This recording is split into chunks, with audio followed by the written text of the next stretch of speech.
So I have my friend here. I don't know how I want to introduce you. Why don't you go ahead and introduce yourself? Well, my screen name, I guess, is Heathen or jwresearch. It's kind of a lame screen name, I guess, but it's interesting. I just read like a Watchtower article from like 63 or something the other day, and they referred to all of basically anyone outside of Jehovah's organization as heathendom. So I guess it's fitting. Really? Which you say that was like from the 60s?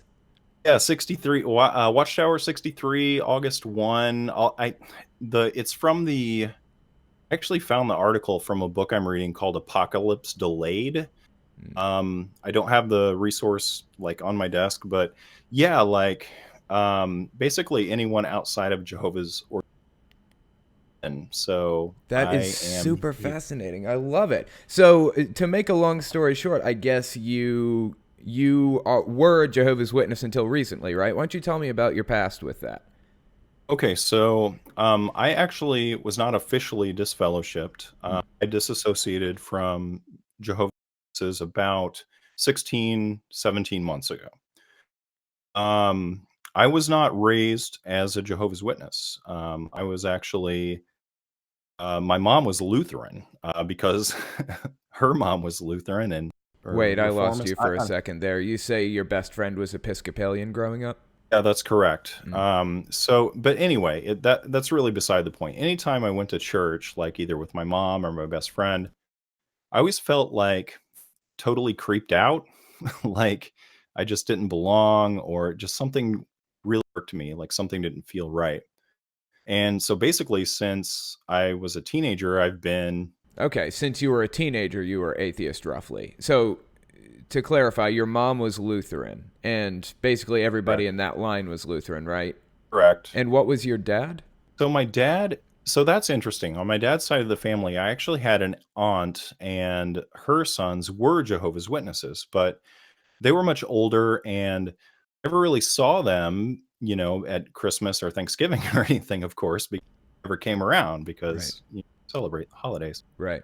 So I never had a really close relationship with my dad's extended family. My dad was not. He was just. He wasn't agnostic. He was just basically lazy. Just didn't really want to go, basically. Didn't want to go to church Yeah, and all that other yeah. stuff.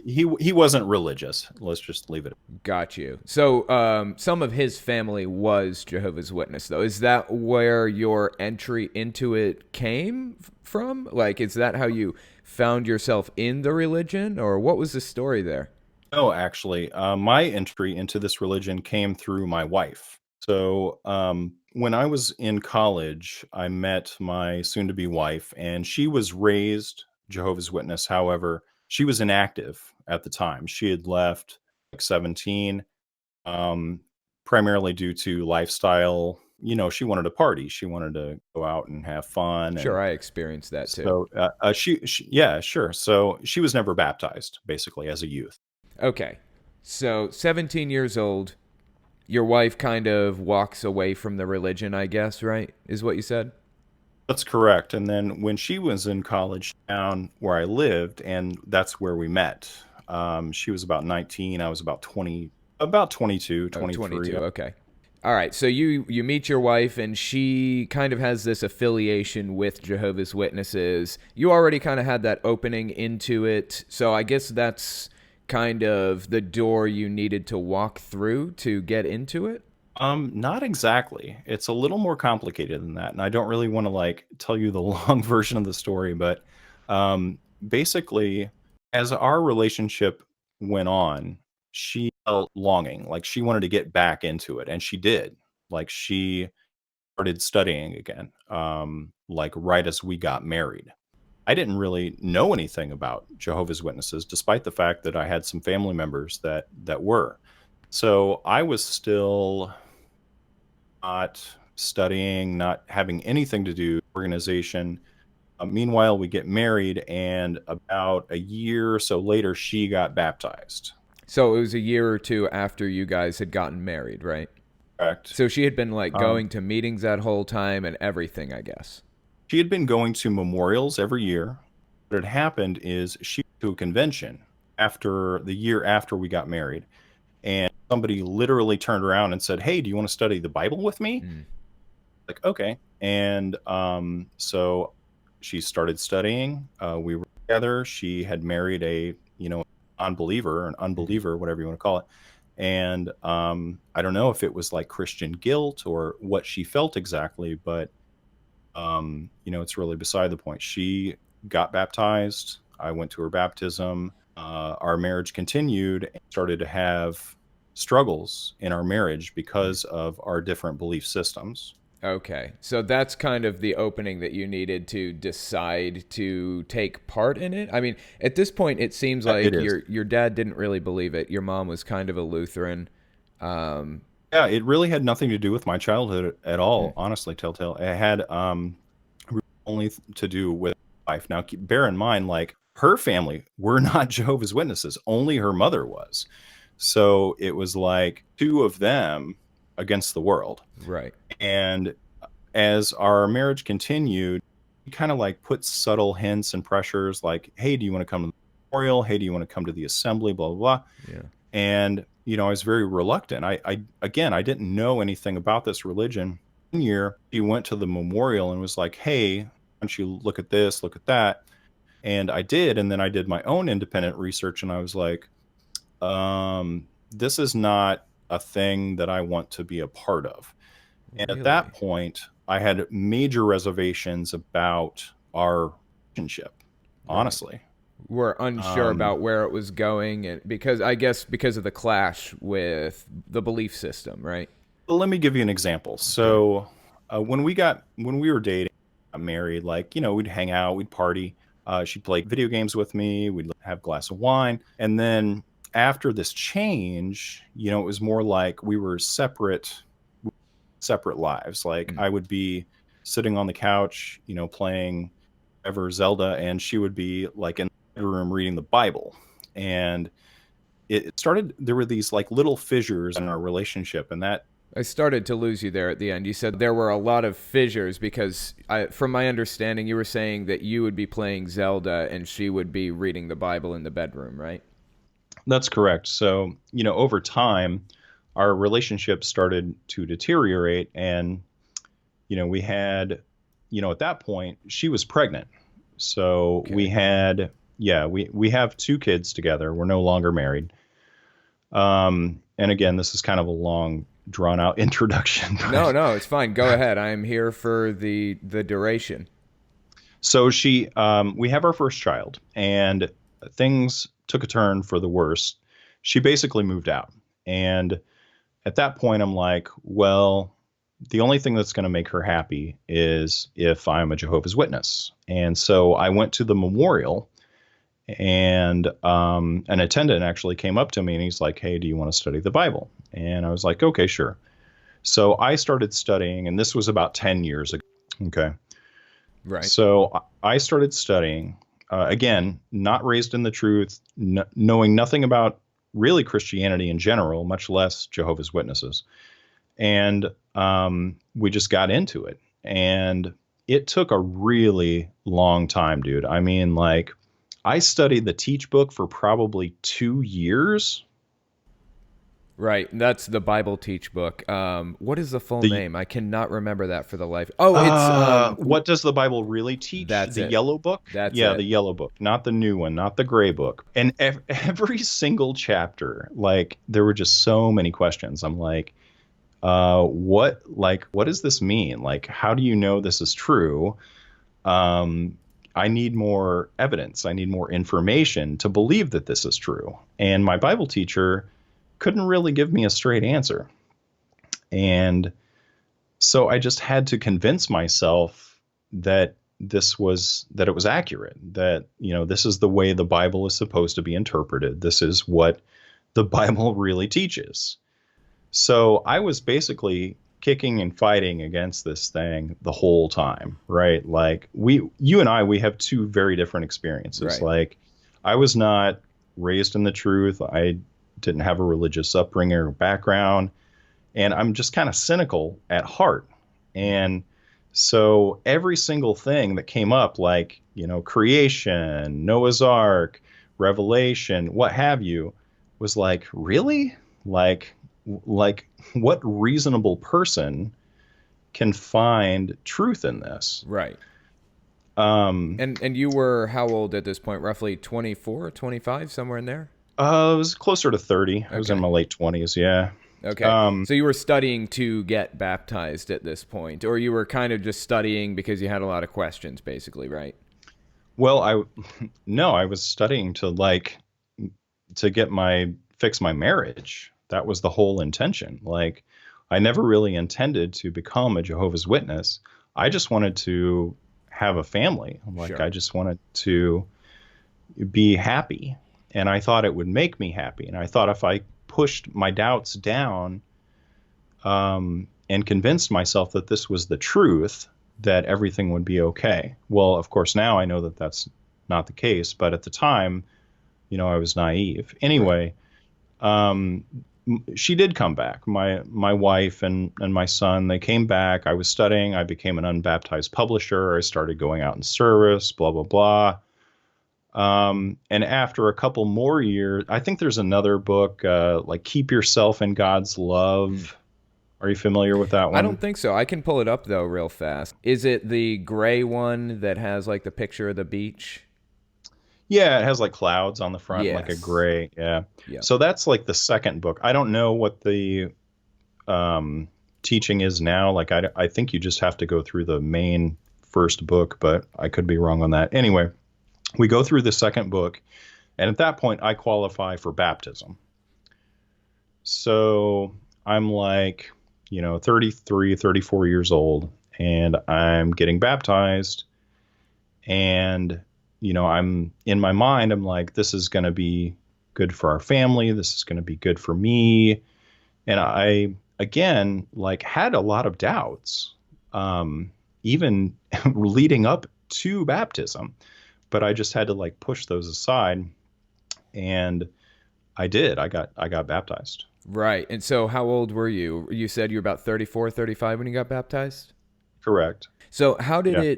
how did getting baptized affect your life from that moment on? Like how did things get better for you? Did they get worse? They got worse. In fact, I'll tell a brief like kind of narrative here. Okay. So at my baptism, when they like dumped me into the pool, and I don't know why this happened, but I came up and I started hysterically laughing.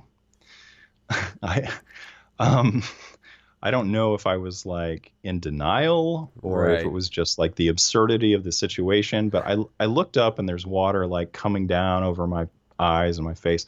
And I look up and one of my elders is like there and he's like inspecting the whole like situation because it's Yeah. all very official. Yeah. And I was just like, what the hell have I done?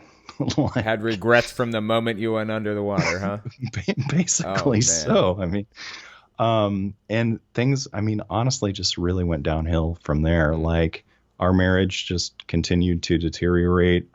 We argued a lot. I tried to keep in line with the direction from the governing body. I tried to maintain a regular Bible study. Mm. I always took the family to meeting. I tried to set a fine example, blah, blah, blah.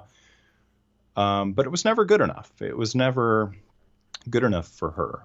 And after a while, um, I think we both knew that this was not a good fit for me, and we got divorced. So what was the thing that what was the straw that broke the camel's back? Why is it that it didn't seem to be a good fit? And also, how long ago did all of this happen when you kind of walked away from it? So the divorce happened 2 years ago, Okay. and I actually continued to attend meetings for about 8 months after that. I've actually only disassociated from Jehovah's Witnesses for about 13 months. So I've been on the outside for about a year. And again, I was never officially disfellowshipped, although I've been disfellowshipped in practice. Like, I see them on the street, I see them at the grocery store, and they won't look me in the eye. They don't return emails or phone calls. That's what disfellowshipping looks like, even to someone who chooses to willingly leave the organization by means of a letter Right. disassociate. Yeah. I actually know exactly what you're talking about. So, and I imagine a lot of the audience does too. But what does it feel like to you when that kind of thing happens? Well, fortunately, I knew, like, I saw this coming like miles away. So I knew like I was going to be shunned. And so I set myself up in a couple of ways so that I wouldn't have to experience the sheer like loss of family and friends and support system and structure and everything. So even as I was attending meetings, like in 2017, Mm. like I sought out a support group. I was going to therapy. I was reading, everything, philosophy, etc. I was just trying to prepare myself for a life. And again, I had a life before this organization, so I kind of had a taste of that previously, but I was preparing myself for success. And I think I've achieved that on the outside, in a relatively short period of time, but most don't. Yeah. And that's kind of the deal. I mean, this structure, this hierarchy is set up in such a way that if you choose to disassociate, or if you do something that is a disfellowshipping offense, right, you're going to be shunned. And all of that is going to be pulled away from you. You're going to lose potentially your family, your friends, your support system. Everything that you know overnight will just be gone. Yeah. Just it's like the rug is pulled out from under you, basically, right? Yeah, exactly. But lucky for you, I guess it sounds like you took the right steps to prepare for that eventuality as best as you could, right? Well, I think what happened, if I go back just like chronologically, is I was still going to meetings, excuse me, and I stumbled upon like the Cedars channel. In particular, there was one video where Lloyd Evans is at Disneyland. Have you seen this one? Yes, Where I he's have like, actually seen that. okay, so just to give context, he's like basically reverse witnessing to this cart that's set up in Florida. And he's just like having a conversation with the guy. He's not really trying to convince him of anything. He's just saying, like, this was my experience. This is your experience. Can we meet Yeah. halfway? And of course, he's willing, he's lived both sides of the coin. But, this publisher is like, well, just come to the meetings, come have a study, come do this, come do that, because that's all he knows. He's been indoctrinated since birth to pull worldly ones in to the organization, right? So it's not about having a conversation to him. It's about like convincing the other person to come to your perspective. And that's just wrong. Yeah, I 100% agree. It's just the wrong angle to take it. I mean, when we enter into a society, it seems to me we kind of enter into a social contract. Like there's a possibility I could be wrong, there's a possibility you could be wrong.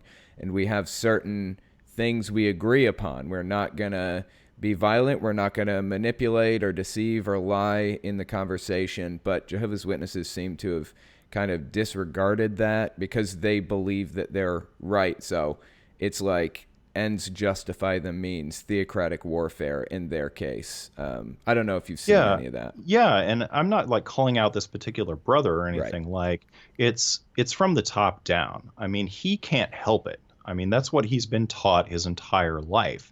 The problem is at the top.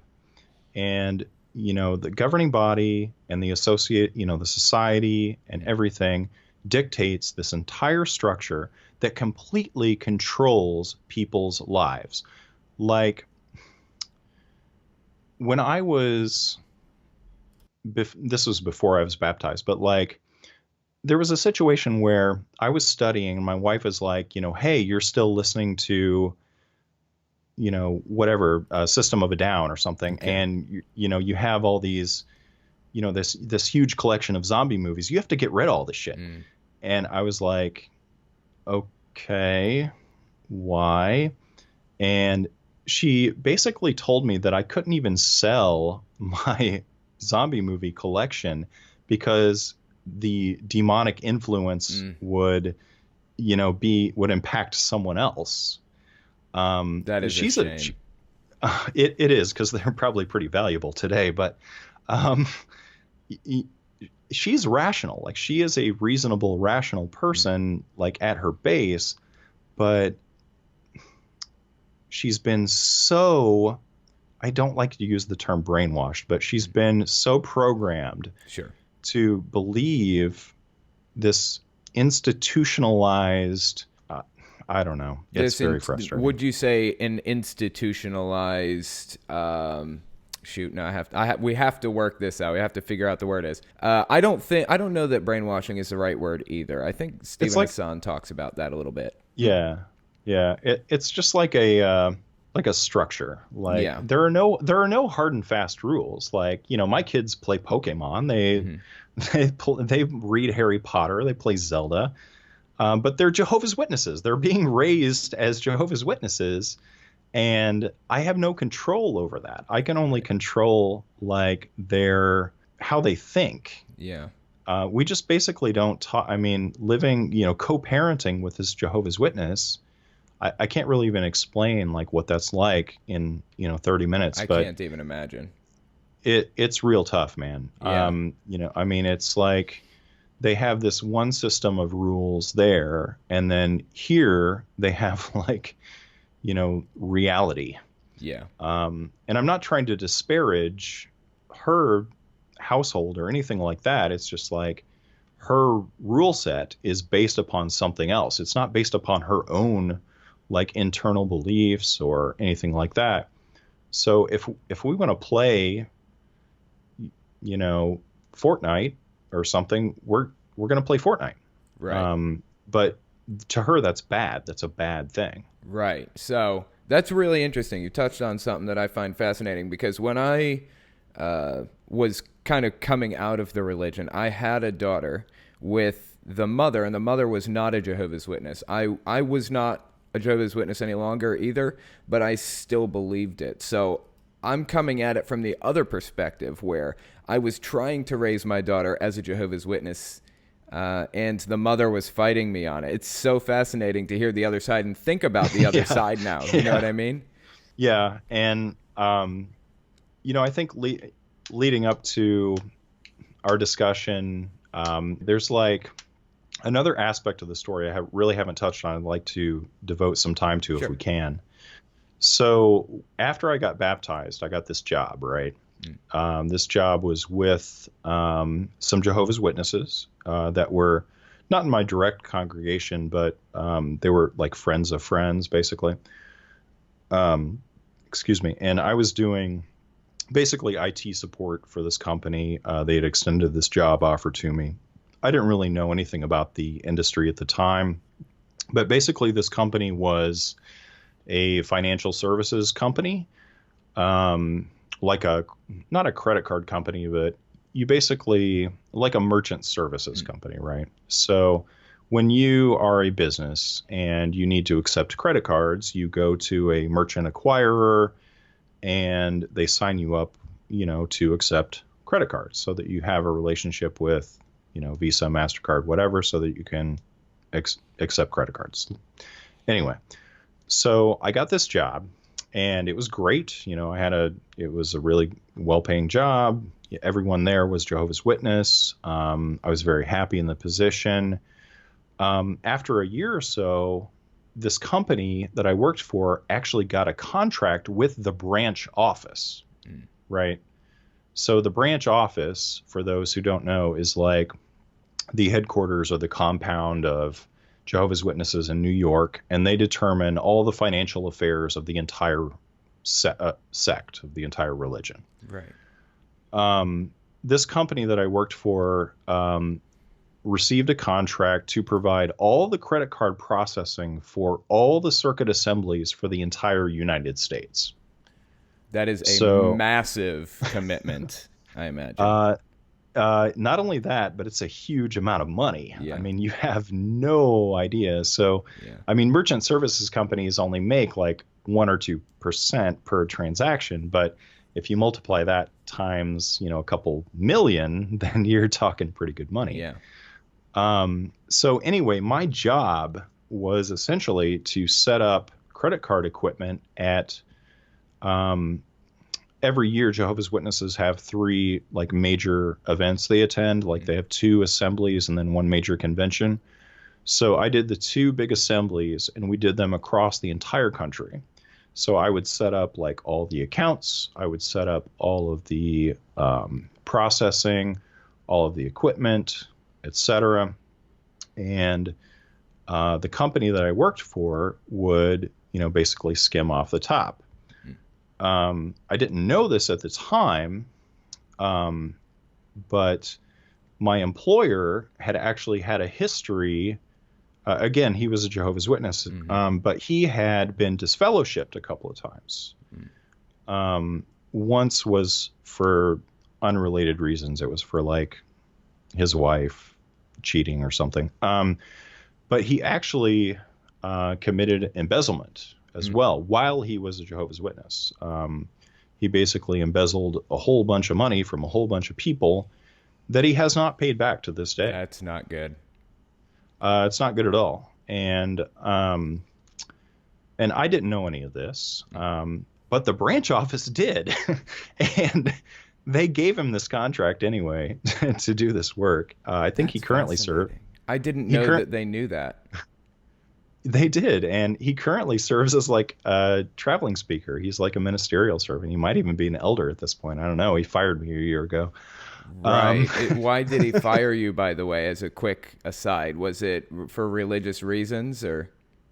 Well, yeah. So after I disassociated, he found out like pretty much right away. And I saw this coming a mile away. So I decided to enroll in college because I knew my days were numbered. Like I knew he was going to fire me for not being a Jehovah's Witness because literally everyone that worked for him was. And so he found out and he's like, you can't have anything to do with any of these accounts anymore. I was like, okay, is that discrimination? I don't know. Like I'm just asking. And he was furious. I mean, he basically fired me on the spot. And I inquired with several state and federal agencies, and they were like, well, we'll do an investigation. I can't really get into like the logistics and the legal matters, but my case was dismissed. I mean, they found in his favor. They found that my termination was not related to my religious affiliation. Really? Which from my experience, from my perspective, is not true. It seems kind of obvious at its face, just having been involved in the religion and knowing that the tactics that they use and the association that they have with outsiders and things like that. It just seems obvious that that was the case at its face. But well, I mean, on its face, but I don't know if there are any listeners out there that are, that have read the Bible but I actually posited this to him one time as I was reading the Bible, and this scripture rang really curiously to me, and it's Mark 11:15. The scripture says, and if I may quote, they now came to Jerusalem. There he entered. This is Jesus. There he entered into the temple and started to throw out those selling and buying in the temple. And he overturned the tables of the money changers and the benches of those selling doves. Basically, what's happening here is these merchants are converting currency, right? Like people will come in with different either bartering system or different currencies, and they'll change them into different currencies. They're providing a service, and in exchange for that service, they'll take some money for it, right? And I was like, isn't this exactly what we're doing? Like, we're in the temple, like we're at this assembly, and people are donating thousands of dollars, millions of Yeah. dollars, and we're taking a cut of that. Like, aren't we doing the exact same thing? And I actually asked him this. Like, I had the balls to do that. Right. What did he And say? well, of course he, like reasoned it, he Yeah. cited some other scripture or something, but I still have doubts to this day that not only at the local congregation level, at the district level, at the regional level, but really at the Bethel level, that it's all about the money. And you know this. I mean, Yeah. you've talked about this in several videos, but they have tax exempt status. All this money is tax exempt. Where is all this money going? Is it going to pay to protect pedophiles? That's what it looks like to me. Is it going to pay lawyers to sue for fair use, as we've seen in the case of Dark Spilver? I mean, how much longer does this have to go on before people are like, okay, like, I know. See, what the hell? I feel like the big issue with it is the fact that they basically tell people to be super careful about what they read online. You're not supposed to go to certain websites, things like that. And that enables them to get away with things without being challenged from within. You know what I mean? Yeah, I mean, freedom of information is like their worst enemy. Yeah. And that's what happened to me. Like, I was looking to the internet for answers. Actually, I had questions. Like, I wanted to prove to myself that this was the truth, right? Mm-hmm. Like, I wanted to believe that their doctrine was accurate, that this was the one and only true religion. And everywhere I looked, it pointed to the opposite. It pointed to the fact that the religion was founded, basically by one dude, who was a prophet, or a so-called prophet. And then, you have Rutherford and, the other guys, Rutherford was an alcoholic, and it just goes on and on and on. There's just and of course we see that today with Morris, at the liquor store. Yeah. I saw that too. That was funny. Oh my God. It's funny, but it's also sad. It is. These people's money that I know personally, I can tell you this for sure. My mom is on a pension, and I know she's donating money to the Watchtower Society every month. I have to imagine that was some of her money going to that cashier when Tony Morris bought all of that liquor. It's really heartbreaking.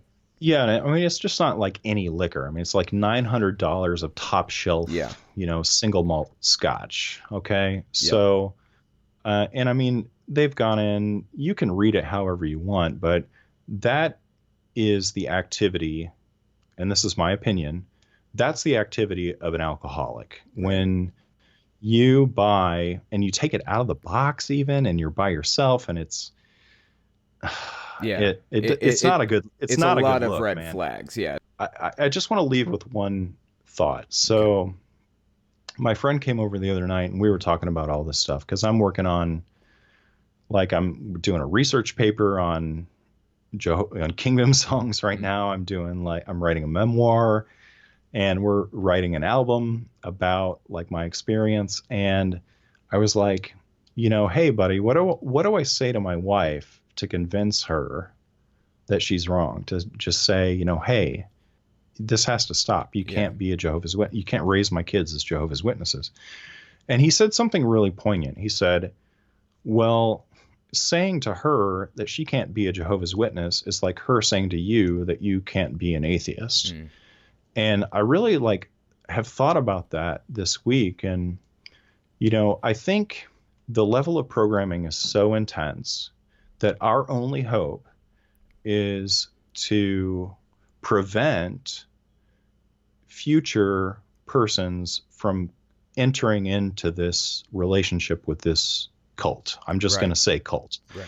Because that's the only way we're going to be able to make a change. I see these, these flash mobs at Kingdom halls and assemblies where they like I agree with you. Like I don't think that's the right way to go about it, because they're most likely not going to change their minds. For reference, we're talking about people who like go in and do Kingdom Hall crashing, where they interrupt the meeting. Yeah, crashing.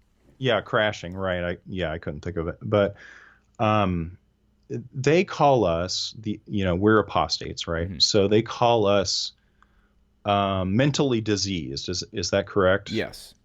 Okay, so I think that's true. Like, I think we are mentally diseased because I personally, I can't speak for you, but like, I've dealt with a lot of trauma over the last 18 months. Like, I've had to deal with a lot of shit. Like, I've gone to therapy. Like, I have a support group. I cry when I hear like old songs that I used to sing at the Kingdom Hall. Yeah. Like, this stuff is deep. Like, it's really, really hard to get out of, like really hard. Yeah. And to expect like a born in the truth, dyed in the wool Jehovah's Witness to leave all of that, it's a tall order, man. It is. I 100% agree with you. And I don't know that I would have ever escaped if I hadn't been kicked out. I may still be in there. So I guess that I will leave it on this note too, actually, since you're leaving on a note. I would say instead of not celebrating any holidays, I never celebrated my birthday, never celebrated Christmas. Celebrate all of them and make your disfellowshipping day one of those holidays. I celebrate the day that I got disfellowshipped because it was the day I got out of it. Cool. Well, mine's coming up. Mine is June 18th, so maybe Throw a party. We'll have a party or Yes, something. Definitely. Well, congratulations. I'm glad that you found your way out, and thank you for talking to me about your story. It's been really fascinating. We'll talk again, though, okay? Yeah, this is a great opportunity. I thank everyone for listening. Really privileged to be on the channel and everything on the podcast, so thanks a lot. Yep. All right, we'll talk to you next time. All right, see ya.